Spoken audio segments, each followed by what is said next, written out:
एक बार बग्गा साहब से कर ली जाए मुलाकात। दुनिया भर के बाजारों के जाने माने एक्सपर्ट बग्गा साहब हमारे साथ कार्यक्रम में हो चुके हैं शामिल। बग्गा साहब, स्वागत है आपका। सबसे पहले जो ब्रिटेन की समस्याएं हैं, वित्त मंत्री को हटा दिया गया है, प्रधानमंत्री पहले से बदल चुकी है। ब्रिटेन पूरी दुनिया भर के बाजारों के लिए कितनी बड़ी समस्या बन सकता है, ये समझाएं सर। या बन चुका है तो भी बता दीजिए, बन चुका है तो भी बता दीजिए। नहीं, होपफुली कुछ रिकवरी आ जाएगी, क्योंकि जो नए उनके वित्त मंत्री आए हैं जेरेमी हंट, उन्होंने कहा है कि जो पुराना मिनी बजट था उसको वो उसको टोटली टेक बैक कर लेंगे। तो उसके चलते मार्केट्स में थोड़ा सा हौसला बढ़ा था। इसमें इशू क्या हुआ अनिल जी, कि मार्केट्स इतने ऐसे लेवल पे आ गए हैं कि कुछ भी बुरी खबर आती है तो ओवर रिएक्शन होता है। इन्होंने टैक्स कटौती की बात तो करी, बट उसको स्पेंडिंग को कैसे वो फंड करेंगे उसकी बात नहीं हुई। ऑलरेडी काफी ब्रिटेन का जो फिस्कल डेफिसिट है वो काफी हाई है। उनका करंट डेफिसिट 8% से ज्यादा है जीडीपी का। ग्रोथ में स्लो डाउन है और कॉस्ट ऑफ लिविंग की प्रॉब्लम चल रही है। तो इससे सामने जो ऋषि सुनाक ने कहा था कि आप एक वेलफेयर पैकेज लेके आए, टैक्स बढ़ाइए, सरकार की रेवेन्यू बढ़ाइए ऐसे माहौल में, और स्पेंडिंग करिए इकोनॉमी को स्टिमुलेट करने की। इन्होंने क्या किया कि जो सबसे अमीर तबके हैं उनके लिए टैक्स कट्स की घोषणा कर दी। तो ये मार्केट में काफी नहीं सराहा गया। दूसरा था कि पेंशन फंड जो है यूके के, वो एक डेरिवेटिव इंस्ट्रूमेंट यूज करते हैं। तो वो इस तरह से यूज करते हैं कि इनको 20 साल 30 साल के ऊपर देनी है पेंशनें लोगों की जो रिटायर हो जाते हैं लोग, और आमदनी अभी है। तो ये बैंक्स और म्यूचुअल फंड्स को अपने पैसे देते हैं। तो उसमें एक प्रोडक्ट होता है liability driven insurance, liability driven investments, LDI. वो प्रोडक्ट एकदम से बहुत ही हानि में आ गया जब ये घोषणा हुई 23 सितंबर की। तो 26 से 28 सितंबर में प्रॉब्लम आ गई कि जो इनके सरकारी पेपर हैं उनकी जो रेट्स हैं, यील्ड्स जो कहते हैं हम, वो बढ़ गए बड़ी तेजी से। और इन सब पेंशन फंड्स के ऊपर बहुत बड़े मार्जिन कॉल्स आ गए कि भाई आपका पोर्टफोलियो डूब रहा है। और उस मार्जिन कॉल को फंड करने के लिए ये और बेचने लग गए जो होल्डिंग थी सरकारी कंपनियों की, सरकारी पेपर की। उसके चलते ये मार्केट में एक विशेष सर्कल बन गया कि और बिकवाली हो रही है, उससे रेट नीचे और जा रहा है, मार्जिन कॉल और बढ़ के आ रहा है, फिर और बिकवाली करने पड़ रही है। तो 1.5 बिलियन पाउंड तक का मार्जिन कॉल आ गया 2 दिनों में।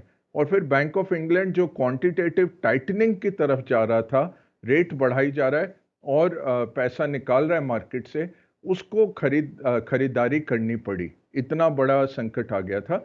और ये क्यों महत्वपूर्ण है, इसके लिए आप देखिए बाइडेन ने इसकी निंदा की, जेनेट येलेन जो बाइडेन की वित्त मंत्री है उन्होंने निंदा की। अब अमेरिका अपने दोस्त यूके की क्यों निंदा कर रहे हैं, क्योंकि मार्केट सारे लिंक्ड हैं। और इस तरह का बिना सोचा समझा स्टेप जो लिया गया उससे सब मार्केट्स पे असर हुआ। अब हो सकता है इस हफ्ते ये थोड़ा सा वाइजली इसको हैंडल करेंगे। ऑलरेडी इन्होंने कहा है कि हम उसको निष्कासित करते हैं मिनी बजट को। तो मार्केट वेट कर रहा है कि उस तरह की घोषणा ऑफिशियली हो जाए तो अच्छा रहेगा, थोड़ा ठहराव आ जाएगा जो मार्केट के गिरावट में था। ओके, तो ये है आपके लिए यूरोप से इस माफ़ कीजिएगा, यूके से स्पेशल समस्याएं जो नई बनकर आती हुई दिख रही है। गजब है, मतलब सरकारें कुछ भी करती है। बिना सोचे टैक्स कम करना, वो पैसे वालों पे टैक्स कम कर रहे हैं। हाँ? जहाँ जहाँ कम फर्क पड़ेगा वहाँ सबसे ज्यादा। नौकरी तो जानी थी पक्का फिर, है ना? अगर मतलब तो बग्गा साहब, ये ऐसा कैसे कर सकता है कोई? ये इनका देखिए, ये सोच रही है कि ये मार्gaरेट थैचर हैं, उस हाँ। तरह से ये स्टिमुलेट करेंगी। और इनके जब डिबेट भी हुए थे तब भी ऋषि सुनक ने कहा था कि इससे मार्केट बिल्कुल गंभीर एक डाउनवर्ड स्पाइरल में आ जाएगा, आप इस तरह मत करिएगा। तभी भी ऋषि सुनक ने इनको कहा था डिबेट में। तो ये क्या है, क्योंकि ये विवशता की प्राइम मिनिस्टर हैं कि बोरिस जॉनसन को हटाना था और कोई सामने आया नहीं, तो इनको बाय डिफॉल्ट बना दिया गया। और इतनी समझ नहीं है इकोनॉमिक्स की। जो वित्त मंत्री थे वो भी नए थे, उन्होंने भी इस तरह का कभी हैंडल नहीं किया पोर्टफोलियो। इन्होंने आके सरकारी मुलाजिम जो थे, सबसे अहम एक थे जो 35 साल से सेक्रेटरी के रूप में फाइनेंस में काम कर रहे थे, संभाले हुए थे, उनको सबसे पहले इन्होंने निकाला। अब उनको जबरन रिटायर कर दिया।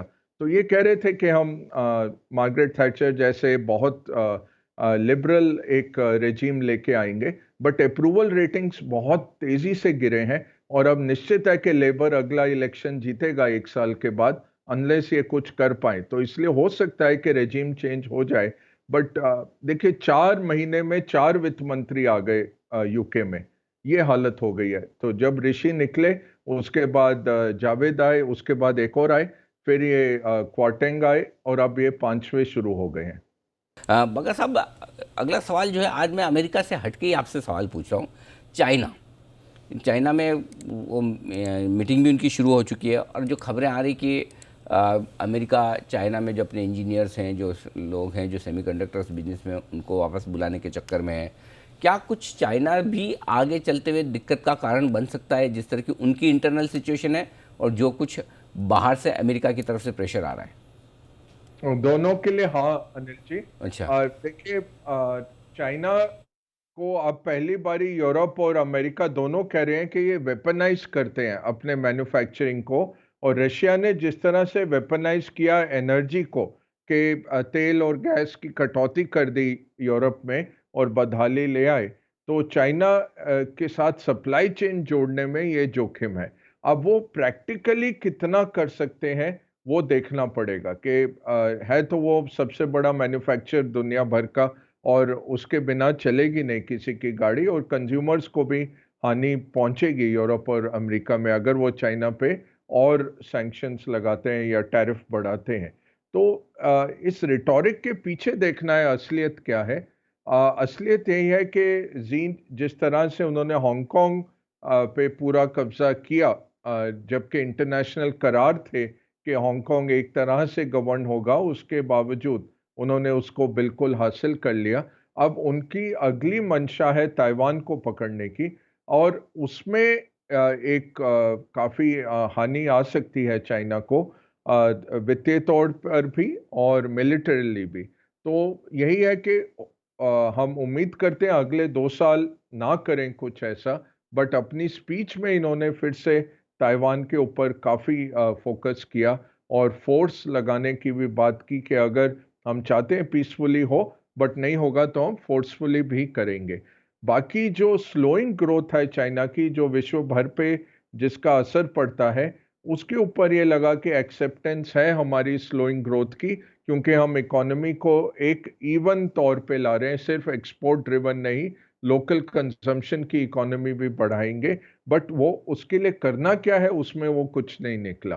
तो चाइना बहुत कंट्रोल्ड मार्केट है, उसमें इतना हमने करेंसी में मूवमेंट नहीं देखी जिस तरह यूके जो फ्री मार्केट है वहाँ पे दिखी। बट ओवरऑल चाइना का स्लो डाउन है, चाइना ज़्यादा एग्रेसिव है, और यूएस और चाइना में जंग है, दो सुपर पावर, एक जो पुरानी सुपर पावर, एक इमर्जिंग सुपर पावर जो उसको चैलेंज कर रही है। ये 3 बड़ी खबरें हैं जो अगले कुछ साल ज़रूर मार्केट्स पे भी असर करती रहेंगी। बिल्कुल परफेक्ट। तो ये है आपके लिए चाइना का भी बड़ा एक्शन आगे चलता हुआ। बहुत बहुत धन्यवाद सर, समय देने के लिए और हमारे दर्शकों को पूरा ग्लोबल मार्केट्स का आउटलुक बताने के लिए।